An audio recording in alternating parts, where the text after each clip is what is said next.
بسم اللہ الرحمن الرحیم، السلام علیکم ورحمۃ اللہ وبرکاتہ۔ آج ہم ناقص کی تعلیلات کو سمجھیں گے اور یہ انتہائی اہم ہے۔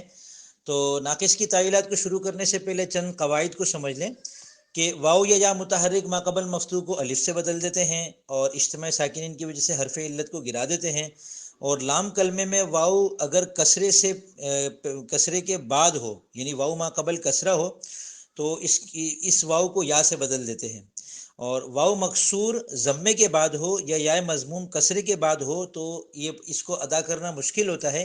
تو اس ثقالت کو دور کرنے کے لیے کیا کرتے ہیں کہ ان کی حرکت ماقبل کو دے دیتے ہیں اور ماقبل کی حرکت کو گرا دیتے ہیں۔ اور پانچواں قاعدہ یہ ہے کہ واو یا پر ضمہ اگر ثقیل ہو اور ثقالت اگر کم ہو تو پھر اس صورت میں فقط حرکت کو گراتے ہیں۔ اور چھٹا قاعدہ یہ ہے کہ حالت جزمی میں حرف علت اور نون اعرابی گر جاتے ہیں۔ یہ 6 قاعدے اگر آپ ذہن میں رکھیں گے نا تو یہ بھی تھوڑے سے مشکل لگیں گے کیونکہ مثالوں کے بغیر آپ کے سامنے آئے ہیں، تو آپ کے لیے ناقص کی تمام تعلیلات کو سمجھنا آسان ہو جائے گا۔ مثلا دعا یدعو سب سے پہلا صیغہ ہے دعا، اس کی گردان ہے دعا دعوا دعو دعت دعتا دعونا دعوت دعوتما دعوتم دعوتی دعوتما دعوتن دعوت دعونا۔ تو جمع مؤنث غائب سے لے کر آخر تک دعونا سے دعونا تک اس میں تو کوئی تعلیل نہیں ہوئی ہے۔ دعا اصل میں تھا دعوا، واو متحرک ما قبل مفتوح، واو کو الف سے بدل دیا تو یہ ہو گیا دعا۔ آسان ہے نا بالکل۔ اور دعوا اس کے اندر یہ والی تعلیل نہیں کریں گے، کیونکہ اس تعلیل کے لیے شرط یہ ہے کہ مدہ زائدہ سے پہلے نہ ہو، اور یہ مدہ زائدہ سے پہلے ہے، یا الف تثنیہ سے پہلے نہ ہو تو یہ الف تثنیہ سے پہلے ہے۔ دعو اصل میں دعو تھا، واو متحرک ما قبل مفتوح کو الف سے بدلا، دعاو ہو گیا، الف کو اجتماع ساکنین کی وجہ سے گرا دیا تو یہ دعو ہو گیا۔ دعت اور دعتا میں بھی الف کو اجتماع ساکنین کی وجہ سے گرایا ہے۔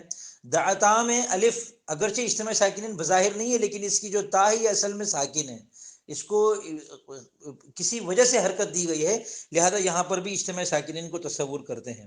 اس کی جو مجہول کی گردان ہے دعیہ، اصل میں تھا دعیوا، واو کو ماقبل کسرے کی وجہ سے یا سے بدل دیا تو یہ ہو گیا دعیہ، پوری گردان میں یہی تعلیل ہوگی۔ اس کا جو جمع مذکر غائب کا صیغہ ہے دعو، اس میں واو کو یا سے بدلا تو یہ بن گیا دعیو، یا پر ضمہ ثقیل تھا نقل کر کے ماقبل کو دیا، ماقبل کی حرکت کو گرانے کے بعد تو یہ بن گیا دعیو، اب یا کو اجتماع ساکنین کی وجہ سے گرا دیا دعیو، ٹھیک ہے۔ یدعو فعل مضارع اصل میں تھا یدعو، واو پر ضمہ ثقیل تھا گرا دیا یدعو ہو گیا، اور یہ تعلیل 5 صیغوں میں چلے گی، یدعو تدعو تدعو ادعو ندعو۔ یدعونا اصل میں تھا یدعوونا، واو پر ضمہ ثقیل تھا گرا دیا، واو کو اجتماع ساکنین کی وجہ سے گرا دیا، تدعونا میں بھی یہی تعلیل ہوگی۔ اور اس گردان کی جو تثنیہ کی صیغے ہیں یدعوانی تدعوانی تدعوانی تدعوانی، یہ اپنی اصل پر ہے۔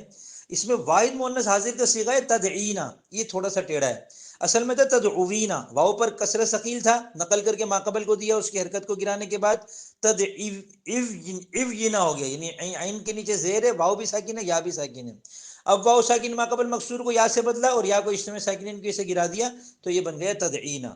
یدعا فعل مضارع مجہول اصل میں تھا یدعو، واو واقع ہوا چوتھی جگہ، ماقبل کی حرکت اس کے مخالف، واو کو یا سے بدلا، پھر یا متحرک ماقبل مفتوح کو الف سے بدلا، یدعا ہو گیا، ٹھیک ہے۔ پھر آگے جہاں جہاں اجتماع ساکنین ہوتا ہے وہاں اس یا کو گرا دیتے ہیں۔ امر حاضر، لم، لام امر اور لا نہیں وغیرہ جو جزم دیتے ہیں ان میں کیا ہوتا ہے کہ آخر کا حرف علت گر جاتا ہے، ادعو، لم تدعو، لا تدعو۔ اس میں فاعل ہے داعن، اصل میں تھا داعون، واو واقع ہوئی چوتھی جگہ، ماقبل کی حرکت واو کے مخالف، واو کو یا سے بدلا داعین ہو گیا، یا پر ضمہ ثقیل تھا گرا دیا داعین ہو گیا، یا کو اجتماع ساکنین کی سے گرا دیا داعن ہو گیا، ٹھیک ہے۔ اور اس مفعول ہے مدعون، واو ساکن کو دوسرے واو جو کہ متحرک ہے اس میں ادغام کر دیا، مدعون ہو گیا، اس میں مزید کوئی تعلیل نہیں ہوئی۔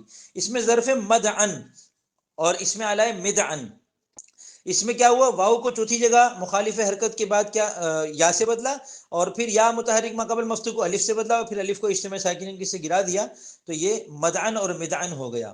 تثنیہ کی صیغوں میں یا برقرار رہے گی، مدعیانی اور مدعیانی۔